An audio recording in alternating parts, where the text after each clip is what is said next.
তৈমুরের পুত্র আবু সৈয়দ মির্জা ছিলেন বাবরের পিতামহ। আবু সৈয়দ মির্জা যখন মারা গেলেন 1469 খ্রিস্টাব্দে, তার উত্তরাধিকারীদের মধ্যে খুরাসান ও ট্রান্স বক্সিয়ানা সহ বিশাল সাম্রাজ্য কয়েকটি খণ্ডে ভাগ হয়ে যায়।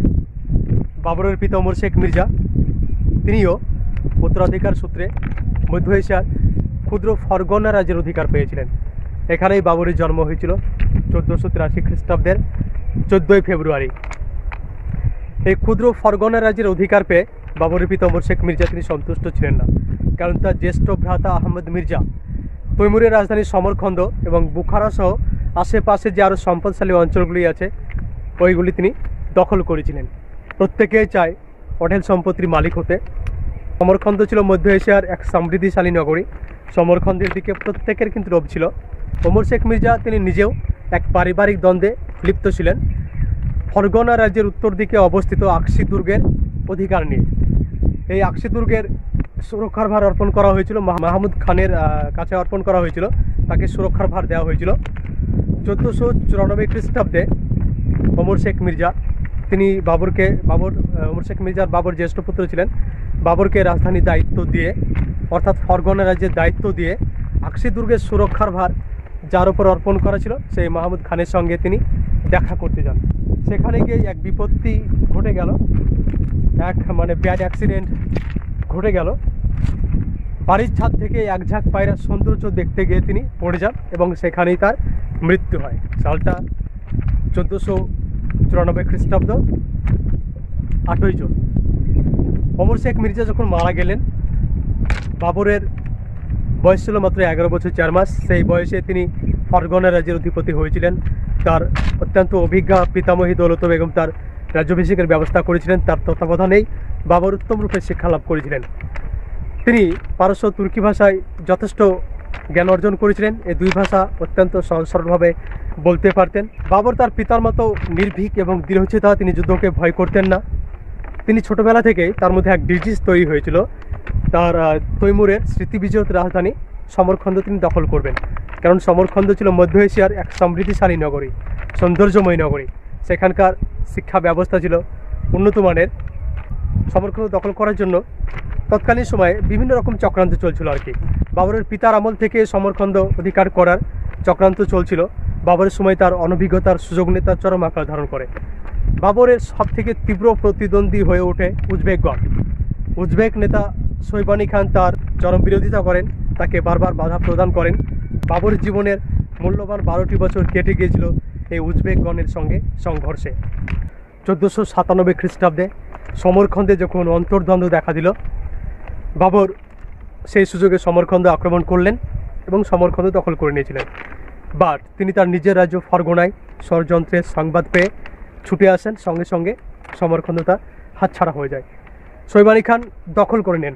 এরপর 1503 খ্রিস্টাব্দে বাবর সমরখন্দ আবার আক্রমণ করলেন, কিন্তু সেখানে দেখা গেল উজবেক নেতা শৈবানি খানের নিকট পরাজিত হয়ে চিরতরেই সমরখন্দ দখল করার স্বপ্ন ত্যাগ করে তিনি তার পিতৃ রাজ্যে ফিরে আসছিলেন।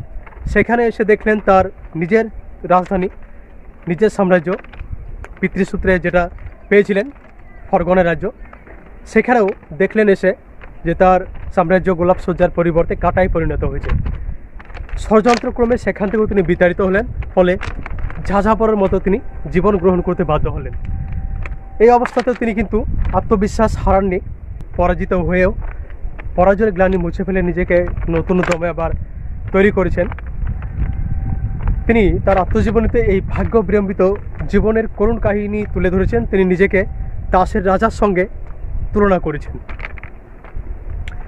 এই অবস্থায় তিনি তার মামা মাহমুদ খানের আশ্রিত হন তাসকেন্ডে, যেটা বর্তমান রাশিয়ায়। সেখানে গিয়ে 111 বছরের এক বৃদ্ধার মুখে তৈমুরলংয়ের ভারতবর্ষে আক্রমণের কথা শুনেছিলেন এবং সেখান থেকে তিনি উদ্বুদ্ধ হয়েছিলেন যে তিনি ভারতবর্ষে আক্রমণ করবেন, ভারতবর্ষ দখল করে ভারতবর্ষে স্থায়ীভাবে সাম্রাজ্য স্থাপন করবেন। এরপর বাবর তার দুই মামা আহমদ খান এবং মাহমুদ খানকে সঙ্গে নিয়ে তার নিজের রাজ্য ফরগনা উদ্ধারের বহুবার চেষ্টা করেছেন, কিন্তু বারবারই ব্যর্থ হয়েছেন।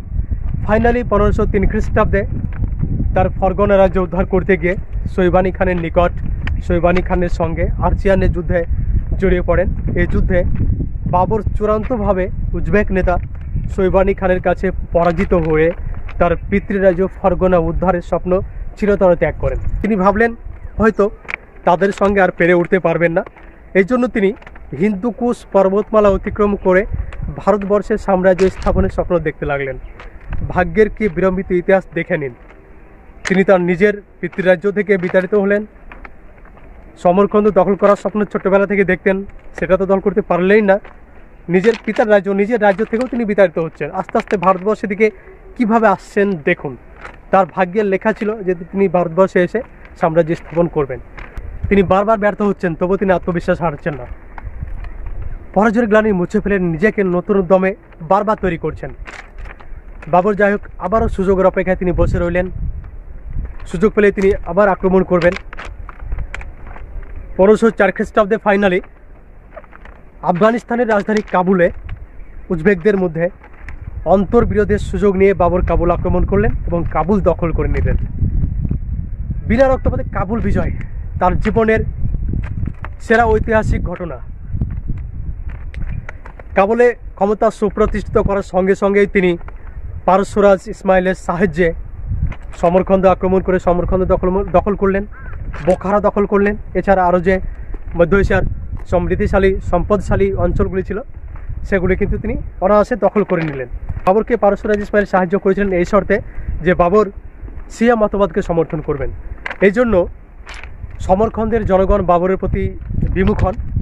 ইতিমধ্যে উজবেক নেতা শৈবানি খানের পুত্রের নেতৃত্বে উজবেকরা বোখারা আক্রমণ করে, বোখারা দখল করে নেন। 1511 খ্রিস্টাব্দে গাজদাওয়ানের যুদ্ধে এই উজবেকদের সাথে বাবর আবার যুদ্ধে জড়িয়ে পড়লেন। এখানে তিনি যথেষ্টভাবে উত্তম রূপে পরাজিত হলেন। বোখারা তার হাত থেকে হাতছাড়া হলো, সমরকন্দ হাতছাড়া হলো। এছাড়া আরও যে পার্শ্ববর্তী অঞ্চলগুলি ছিল সেগুলি সবই তার হাত থেকে হাতছাড়া হয়ে গেল।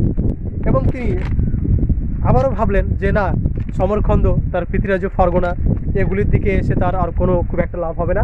এই জন্য কাবুলে আবার তিনি ফিরে গেলেন। এখানেই 1526 খ্রিস্টাব্দ পর্যন্ত রাজত্ব করেছিলেন এবং এখান থেকেই ভারতবর্ষ আক্রমণের স্বপ্ন দেখতে লাগলেন। তিনি তার আত্মজীবনীতে বলেছেন যে কাবুল বিজয়ের পরেই তিনি ভারতবর্ষ আক্রমণের কথা চিন্তা করেছিলেন, বাট তার আমিরদের এবং ভাইদের মধ্যে ভ্রাতৃদ্বন্দ্বের কারণে তিনি পারেননি। যাই হোক, সমস্ত বাধা অতিক্রম করে বাবর প্রায় কয়েকবার ভারতবর্ষ আক্রমণ করেছিলেন। ফাইনালি 1526 খ্রিস্টাব্দে পানিপথের প্রথম যুদ্ধে লোদি বংশের শেষ সুলতান ইব্রাহিম লোদিকে পরাজিত করে দিল্লি দখল করে নিলেন। ভারতবর্ষে তিনি এক মুঘল সাম্রাজ্য প্রতিষ্ঠা করলেন, যে মুঘল সাম্রাজ্য ভারতবর্ষের ইতিহাসে অনন্য কৃতিত্বের অধিকারী। এই সাম্রাজ্য এমন কয়েকজন শাসকের উপহার দিয়েছিল যারা শাসক হিসাবে, সাম্রাজ্যের সংগঠক হিসাবে অনন্য কৃতিত্বের অধিকারী হয়ে আছেন। সামাজিক, রাজনৈতিক, সাংস্কৃতিক, স্থাপত্য ও অর্থনৈতিক প্রতিটা ক্ষেত্রে এক অসামান্য অবদান তারা রেখে গেছেন। এই মুঘলদের ইতিহাস ভারতবর্ষের ইতিহাসে দীর্ঘায়িতভাবে আলোচনা করা হয়ে থাকে। দুটি যুদ্ধ তার জীবনের ইতিহাস বদলে দিয়েছিল, তার ভাগ্য পরিবর্তন করে দিয়েছিল। এক আর্চিয়ানের যুদ্ধ 1503 খ্রিস্টাব্দে। এই আর্চিয়ানের যুদ্ধে তিনি পরাজিত না হলে তার পিতৃরাজ্য ফারগনা থেকে কাবুলে তিনি আসতে বাধ্য হতেন না। নাম্বার 2 1511 খ্রিস্টাব্দে গাজদাওয়ানের যুদ্ধ। এই গাজদাওয়ানের যুদ্ধে তিনি পরাজিত না হলে কাবুল থেকে তিনি ভারতে আসতে বাধ্য হতেন না। কাজেই এই দুই যুদ্ধ তার জীবনের ভবিষ্যৎ, তার জীবনের গতি পরিবর্তন করে দিয়েছিল, যার ফলে তিনি ভারতবর্ষে এসে এক বিশাল অনুপম সাম্রাজ্য প্রতিষ্ঠা করলেন, মুঘল সাম্রাজ্য। আর সবথেকে বড় ব্যাপার হচ্ছে তিনি মধ্য এশিয়ার রাজনীতিতে একদম দুর্বল ছিলেন। উজবেকরা অত্যন্ত তাদের রণকৌশল যথেষ্টভাবে জানা ছিল, রাজনৈতিক প্রখরতা তাদের মধ্যে তীব্র ছিল, কাজে তাদের সঙ্গে বাবর পেরে উঠতে পারেননি। কিন্তু ভারতবর্ষে এসে তিনি এক বিশাল অনুপম সাম্রাজ্য প্রতিষ্ঠা করে ফেললেন। তৎকালীন সময়ে ভারতবর্ষের অবস্থা খুবই শোচনীয় ছিল। দেশে কোনো রাজনৈতিক ঐক্য ছিল না, সার্বভৌম এমন কোনো শক্তি ছিল না যে ভারতবর্ষকে রক্ষা করতে পারে। ভারতবর্ষের বিভিন্ন প্রান্তে আঞ্চলিক শক্তিগুলি মাথা চাড়িয়ে উঠেছিল আর ভারতবর্ষের মধ্যে অন্তর্দ্বন্দ্ব চলছিল আর কি। সেই জন্য ভারতবর্ষ দুর্বল ছিল, কাজে ভারতবর্ষ তার পক্ষে অত্যন্ত সুবিধাজনক হয়েছিল। সেই জন্য তিনি ভারতবর্ষ দখল করতে পেরেছিলেন।